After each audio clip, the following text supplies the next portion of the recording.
These are bad people. These are, in many cases, I believe, sick people. When you look at our country, what's happening where millions and millions of people are flowing in from all parts of the world, not just South America, from Africa, from Asia, from the Middle East, and they're coming in from jails and prisons, and they're coming in from mental institutions and insane asylums. They're coming in from all over the world into our country. And we have a president and a group of fascists that don't want to do anything about it, because they could right now, today. He could stop it. But he's not. They're destroying our country. Our country is in very bad shape. And they're very much against me saying these things. They want to raise your taxes by 4 times. They want to stop you from having cars with their ridiculous mandates that make it impossible for you to get a car or afford a car. But make it very possible for China to build all of our cars. It's a very serious problem that we have. We just went through one of many experiences where we had a conflicted judge, highly conflicted. There's never been a more conflicted judge. Now, I'm under a gag order, which nobody's ever been under. No presidential candidate's ever been under a gag order before. I'm under a gag order, nasty gag order, where I've had to pay thousands of dollars in penalties and fines and was threatened with jail. Think of it. I'm the leading candidate. I'm leading Biden by a lot, and I'm leading the Republicans to the point where that's over. So I'm the leading person for president, and I'm under a gag order by a man that can't put 2 sentences together, given by a court, and they are in total conjunction with the White House and the DOJ, just so you understand. This is all done by Biden and his people. Maybe his people more importantly. I don't know if Biden knows too much about it, because I don't know if he knows about anything. But he's nevertheless the president, so we have to use his name. And this is done by Washington, and nobody's ever seen anything like it. So we have a judge who's highly conflicted. You know what the confliction is. Nobody wants to write about it, and I'm not allowed to talk about it. If I do, he said, I get put in jail. So we'll play that game a little bit longer. We won't talk about it, but you're allowed to talk about it. I hope you do, because there's never been anybody so conflicted as this. As far as the trial itself, it was very unfair. We weren't allowed to use our election expert under any circumstances. You saw what happened to some of the witnesses that were on our side. They were literally crucified by this man who looks like an angel, but he's really a devil. He looks so nice and soft. People say, oh, he seems like such a nice man. No, unless you saw him in action. And you saw that with a certain witness that went through hell. And when we wanted to do things, he wouldn't let us do those things. But when the government wanted something, they got everything. They got everything they wanted. It was a rigged trial. We wanted a venue change where we could have a fair trial. We didn't get it. We wanted a judge change. We wanted a judge that wasn't conflicted. And obviously he didn't do that. Nobody's ever seen anything like it. We had a DA who is a failed DA. Crime is rampant in New York, violent crime. That's what he's really supposed to be looking at. Crime is rampant in New York. Yesterday in McDonald's, you had a man hitting him up with machetes, a machete. Whoever can imagine even a machete being wielded in a store, in a place where they're eating, and he's going rampant. And Bragg is down watching a trial on what they call crimes. They're falsifying business records. That sounds so bad. To me, it sounds very bad. You know, it's only a misdemeanor, but to me, it sounds so bad. When they say falsifying business, that's a bad thing for me. I've never had that before. I'm falsifying. You know what falsifying business records is? In the first degree. They say falsifying business records. Sounds so good, right?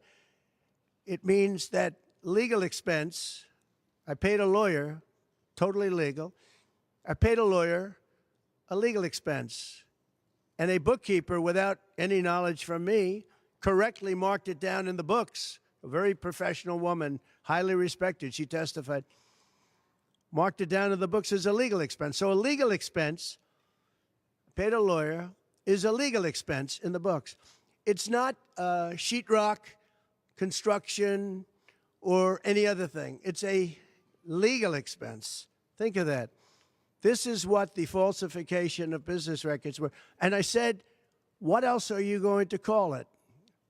What else are you going to call it? Now, I would have testified. I wanted to testify.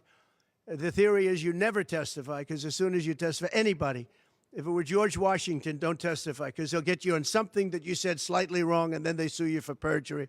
But I didn't care about that. I wanted to. But the judge allowed them to go into everything that I was ever involved in, not this case, everything that I was ever involved in, which is a first. In other words, you could go into every single thing that I ever did. Was he a bad boy here? Was he a bad boy there? And my lawyer said, what do you need to go through? And all you wanted to do is testify simply on this case, because I would have loved to have testified. To this day, I would have liked to have testified. But you would have said something out of whack, like it was a beautiful sunny day and it was actually raining out. And I very much appreciate the big crowd of people outside. That's incredible what's happening. The level of support has been incredible. So the whole thing is legal expense was marked down as legal expense. Think of it. This is the crime that I committed, that I'm supposed to go to jail for 187 years for. When you have violent crime all over this city at levels that nobody's ever seen before, where you have businesses leaving, and businesses are leaving because of this, because heads of businesses say, man, we don't want to get involved with that. I could go through the books of any business person in this city, and I could find things that, in theory, I guess, let's indict him, let's destroy his life. But I'm out there, and I don't mind being out there, because I'm doing something for this country, and I'm doing something for our Constitution. It's very important, far beyond me. And this can't be allowed to happen to other presidents. It should never be allowed to happen in the future. But this is far beyond me. This is bigger than Trump. This is bigger than me. This is bigger than my presidency. And the people understand it, because I just see a poll just came out, the Daily Mail. That was the first one, came out, was done last night right after the verdict, where I'm up 6 points. 6 points from what we already were. We were leading fairly substantially. We're up 6 points in the Daily Mail poll. Now, maybe other polls come out and it says something differently, but a lot of people have predicted it, because the public understands, and they understand what's going on. This is a scam. There's a rigged trial. It shouldn't have been in that venue. We shouldn't have had that judge. He should have allowed us to have an election expert. We had the best expert, most respected expert, head of the Federal Elections Commission. He was all set to testify. He was waiting for 2 days. And when it was his turn, Bragg's people protested, and the judge knocked him out, said you can't testify. He actually said you can't testify for anything having to do with the trial. You can say what the federal elections is. Well, that doesn't help. Everybody knows that. But you can't testify. So essentially, he wasn't able to testify. Other people weren't able to testify. But with these people, they were able to use people salacious. By the way, and nothing ever happened. There was no anything. Nothing ever happened, and they know it. But they were as salacious as they could be, and it had nothing to do with the case, but it had to do with politics. And do you notice the timing? The timing was perfect. This case was dead. It was dropped by every agency, every governmental board. It was dropped by the highly respected Southern District. They said, no, there's no case here. It was dropped by federal election, and that's what it's about. This is about a federal election, not a state election. You're not even allowed to look at it. They took the state and the city, and they went into a federal election. They're not allowed. The people from federal election, Southern District, and Washington dropped the case. Everybody dropped the case. There was no case. Cy Vance dropped the case. And when Bragg came in, he said, this is the most ridiculous case I've ever seen. And who would have a certain person, again, gag order, Who would have a certain person like this ever testify? He said, this is essentially one of the worst people I've ever seen ever to testify. He said, the craziest case I've ever seen. This is Bragg. Then when I announced I was running for president, long time later, they decided to revive this case. And they got a judge, Judge Marchand, who was responsible for another case that was also brought. It destroyed the life of a very good man, by the way. Destroyed the life of a very good man who went to prison once, and then they just put him in prison again because they said he lied. He didn't lie. I looked at the statements he made. In fact, he didn't remember something, and they put him in jail. Again, they've destroyed him. With me for many years, he was an honorable person. He was an honest man. And if you look at what he did, supposedly, it never happened. There's never been anything like this. Over the education of his grandchildren. Over, he didn't report that he had a car or 2 cars on his income. I don't know. I wonder how many people here have cars. I wonder how many people said, oh, gee, I have a car that's worth X dollars.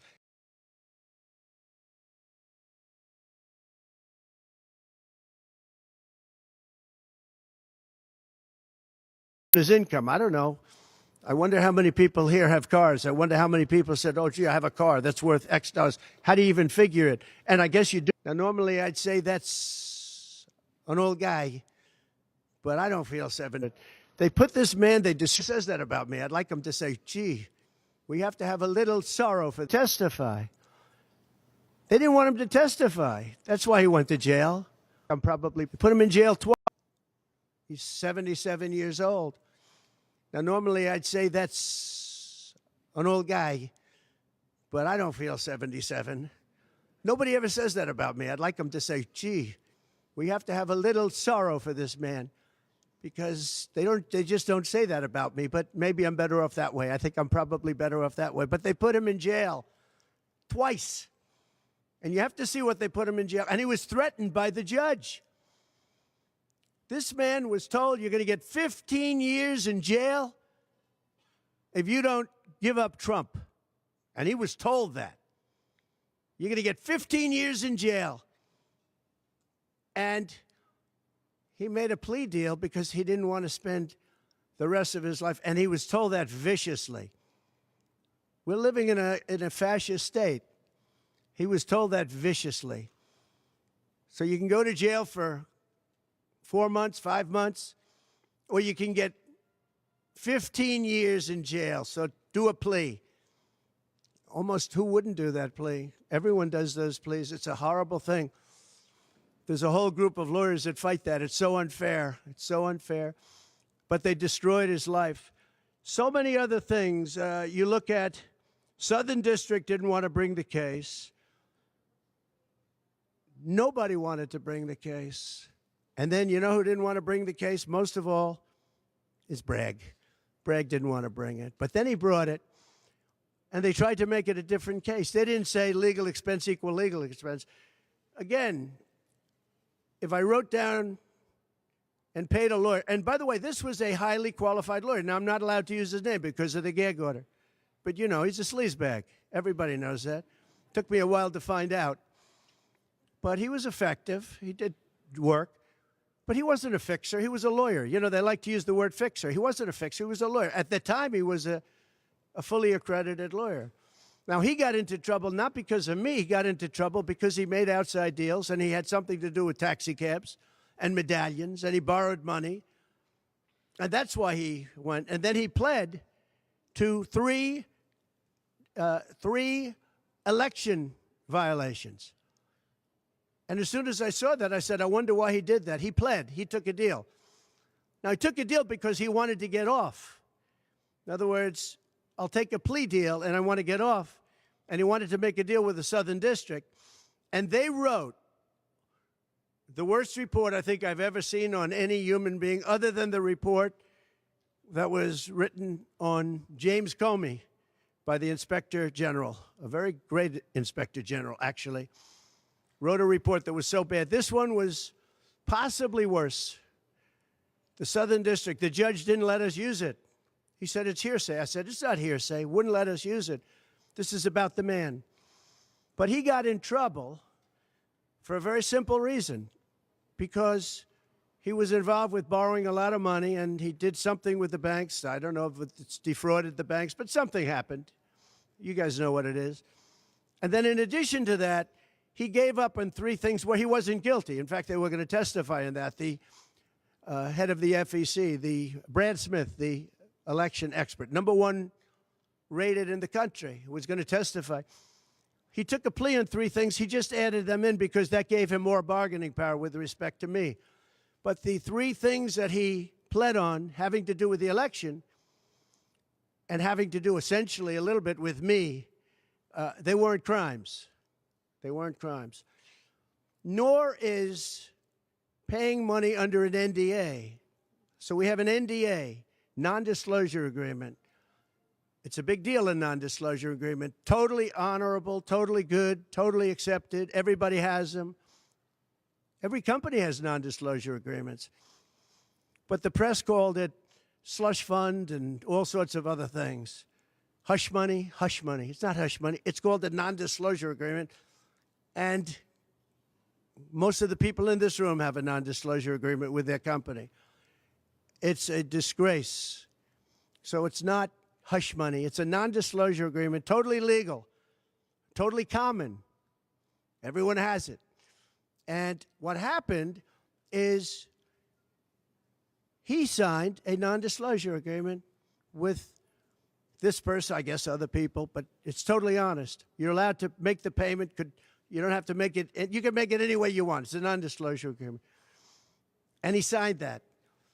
And there was nothing wrong with signing it. And this should have been a non-case. And everybody said it was a non-case, including Bragg. Bragg said, until I ran for office. And then they saw the polls. I was leading the Republicans. I was leading the Democrats. I was leading everybody. And all of a sudden, they brought it back. It's a very sad thing that's happening in our country. And it's a thing that I'm honored. In a way, I'm honored. It's not that it's pleasant. It's very bad for family. It's very bad for friends and businesses. But I'm honored to be involved in it because somebody has to do it. And I might as well keep going and be the one. But I'm very honored to be involved because we're fighting for our Constitution. The money that was paid legally. There was nothing illegal. In fact, the lawyer in creating the NDA, because at that time he was a fully accredited lawyer. He wasn't a fixer. I never thought of him as a fixer. The media called him a fixer, or the prosecutors called him a fixer. He was a lawyer, and he was fairly good. Later on, I didn't like what he did. I didn't like, for instance, I didn't like that when I became president, he went around and made deals with companies. When I heard that, he was gone. He was gone. And he had payments coming to him, and a lot of this involved things that are very simple. There was nothing wrong. This was standard stuff, all standard stuff. Everything involved was standard. There was no crime here. In fact, I just watched a couple of the reports. You watched Jonathan Turley, Andy McCarthy, Greg Jarrett. You look at all of these people, Mark Levin, all very talented people, great people, many more. And they don't know me, essentially. They don't know me. They're legal scholars and experts. But I look at them. I watched Turley this morning saying, there's no crime here. Everybody says there's no crime here, except for this DA that's got the city out of control with crime. It's absolutely out of control. So we have an NDA that was signed. We have legal expenses. And here's the thing, on legal expenses, you have 100 where they say, they do a charge. I just recorded this out. Falsification of business records in the first degree. It sounds so bad. I said, wow. And even my own lawyers, I get very upset with them because they don't say what it is.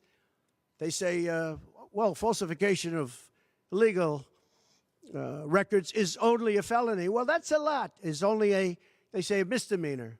But they try and bring it up to a felony if there's 2 crimes. They have all these different things. The other thing is they missed the statute of limitations by a lot, because this was very old. They could have brought this 7 years ago instead of bringing it right in the middle of the election. So they missed the statute of limitations. They did everything. Now, let me give you the good news. The good news is last night, we just got a report this morning, in the history of politics, I believe, maybe I'm wrong, somebody will find that I'm wrong, maybe, but I don't think so. They raised with small money donors, meaning like $21, $42, $53, $38, a record $39 million in about a 10-hour period. No, think of that. I like those people.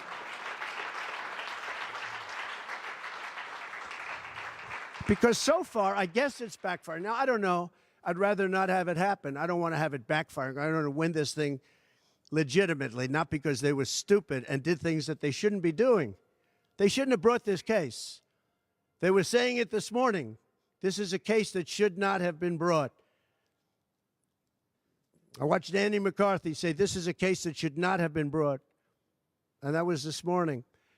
But they all say that. Every legal scholar has said it. And these are great people. They really understand the law. The other thing, a poll just came out. The first poll, I don't know, maybe others will be bad. But a poll just came out a little while ago. The Daily Mail. Does anybody read the Daily Mail? It's very good. They have a good poll. At least I like it today. And the Daily Mail just came out with a poll, and it has Trump up 6 points in the last 12 hours. 6 points. 6 points since this happened. Who thought this could happen? Because the people of our country know it's a hoax. They know it's a hoax. They get it. You know, they're really smart, and it's really something. So we're going to be appealing this scam. We're going to be appealing it on many different things. He wouldn't allow us to have witnesses. He wouldn't allow us to talk. He wouldn't allow us to do anything. The judge was a tyrant. And you got to see that with Bob Costello, a fine man. I've never seen anything like it. And neither has anybody that was in that courthouse, where he demanded that the courthouse be cleared. Now, the good news is most of the people in the courthouse were the media. And anybody that was in the media, if you're fair, you'll say, wow. That was anger. That was crazed. He was crazed. And the reason that Bob Costello acted a little bit upset, which I think he has a right to, was that every question he was being asked was being objected to by the other side and sustained by the judge. Sustained, sustained, sustained. I think he did it many times. I don't know what the number, many times. Even I was sitting there saying, and these were basic questions. And I never saw anybody treated that way by a judge. And I've been treated very badly by 2 other judges also, because it's all the same thing. And it all comes out of the White House. Crooked Joe Biden, the worst president in the history of our country. He's the worst president in the history of our country. The most incompetent. He's the dumbest president we've ever had. He's the dumbest president, most incompetent president. And he's the most dishonest president we've ever had. And so many of he's a Manchurian candidate. You take a look at the way he treats China, Russia, so many others. You know, I ended the Russian pipeline. It was dead. He comes in and he approves it. And he gets $3.5 million, meaning $3.5 million is paid to the family, his family, from the mayor of Moscow's wife. And I said, where did that come from? Nobody wants to talk about it. But he's a very big danger to our country. And the only way they think they can win this election is by doing exactly what they're doing right now, win it in the courts, because they can't win it at the ballot box. So we're going to show them that, we're going to fight. It's actually, I don't know, it's something where I'm wired in such a way that a lot of people would have gone away a long time ago. They would have gone away after impeachment hoax #1. That was a total hoax. I had great support from the Republican Party, though. Then you had impeachment hoax #2. And then they formed the committee. How about they formed the committee of thugs, the J6 committee of thugs. And they took their records and they destroyed all of the records after the committee was abandoned because those records were great for us. Now, can you imagine if Republicans did that? Everybody would have been in jail by now. Think of it, the unselect, I call it the unselect, they call it select committee, I call it the unselect committee of thugs. They meet, it's 100% Democrat and 2 past Republicans that are no longer Republicans, that are no longer in business anymore, thank you. But it was all Democrats and 2 wayward Republicans. Liz Cheney and crying Adam Kinzinger. He cries every time he goes on television. He's the most emotional human being I think I've ever seen. And that was our representatives. These 2 people were our rep. So they had all this stuff that they're leaking. And then when it came time to look at the records, like where the police said and the Capitol Guard said that I supplied, think of it, that I recommended as many soldiers or National Guard as you want. 10,000. If you had 500, you wouldn't have had a problem. There wouldn't have been a J6, but Nancy Pelosi and the group didn't want it. Anyway, so they have testimony to all of that, that I did not attack the Secret Service agent in the front of a car. You know, these are strong people. And I supposedly went to the driver, and I grabbed him around the neck. And he rebuffed me, and then I went to the other guy, who I think is a black belt in karate, and he's slightly younger than me.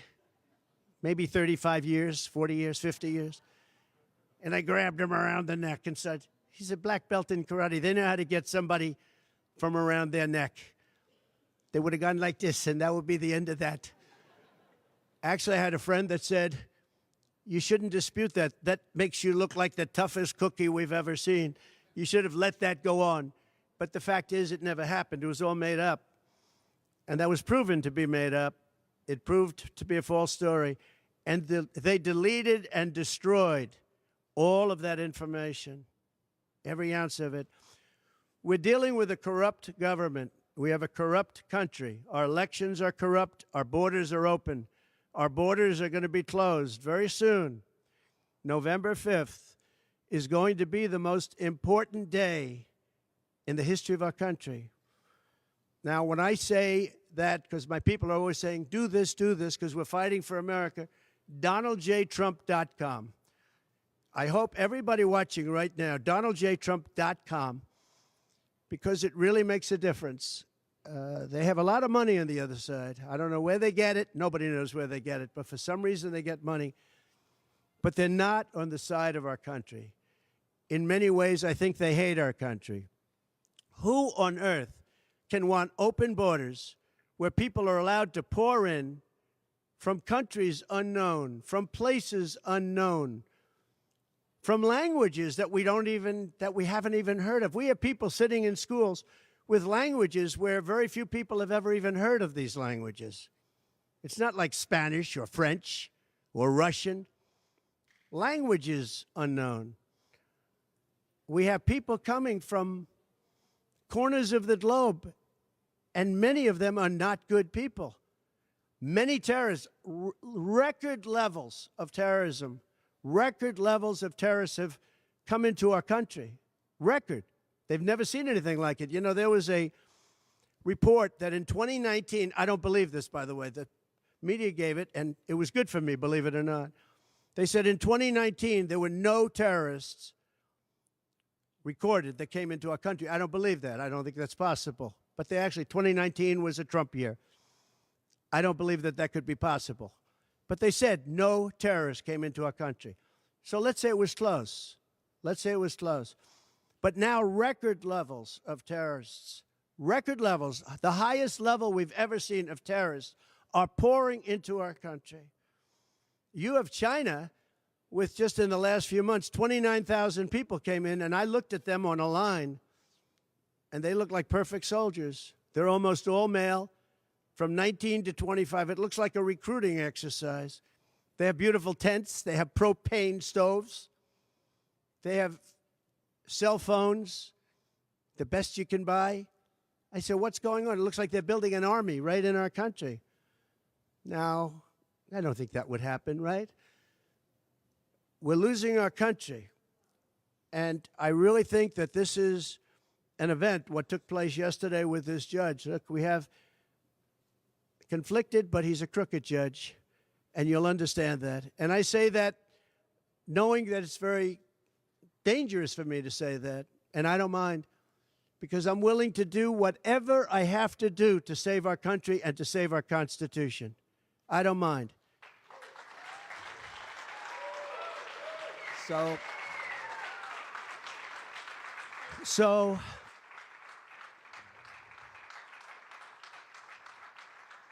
thank you. So we will continue the fight. We're going to make America great again. Very simple. When people fight MAGA, they say, we're going to fight. I watch Biden. We're going to fight MAGA. We're going to stop MAGA. It's make America great again. That's all it is, MAGA. Make America great again. Our country's in serious trouble. We owe $36 trillion. We were energy independent for the first time ever, and now we're begging Venezuela for oil. One statistic you have to hear. Venezuela was crime-ridden. Caracas, the cities, crime-ridden. 2 years ago, 3 years ago. They just reported a 72% drop in crime in the last year because all of their criminals, most of them, and the rest are coming in now, the ones that didn't come in. In Venezuela, their prisons have been emptied into the United States. Their criminals and drug dealers have been taken out of the cities and brought into the United States. And that's true with many other countries. The Congo has just released a lot of people from jail. Congo, Africa, just released a lot of people from their prisons and jails and brought them into the United States of America. This is what's happening to our country, and it's not sustainable by anyone. Little things like our kids can't have a Little League game anymore because you have tents and you have migrants living on the fields. That's the least of it. People are taking over our luxury hotels, migrants, and yet our veterans, our great veterans, are living on the streets. Like dogs, they're living on the streets. But migrants are living in luxury hotels in cities all over our country, run by Democrats. So it's my honor to be doing this. It really is. It's a very unpleasant thing, to be honest. But it's a great, great honor. We're gonna do what I have to do. I'm going to do it. And the support has been, that's why I mentioned the number of $39 million. That's why I mentioned we're up 6 points. And we went up a lot over the last month because everybody saw it was a rigged deal. It was a rigged trial. But we're going to make America great again. We're going to make it better than ever before. November 5th, remember, November 5th is the most important day in the history of our country. Thank you very much, everybody.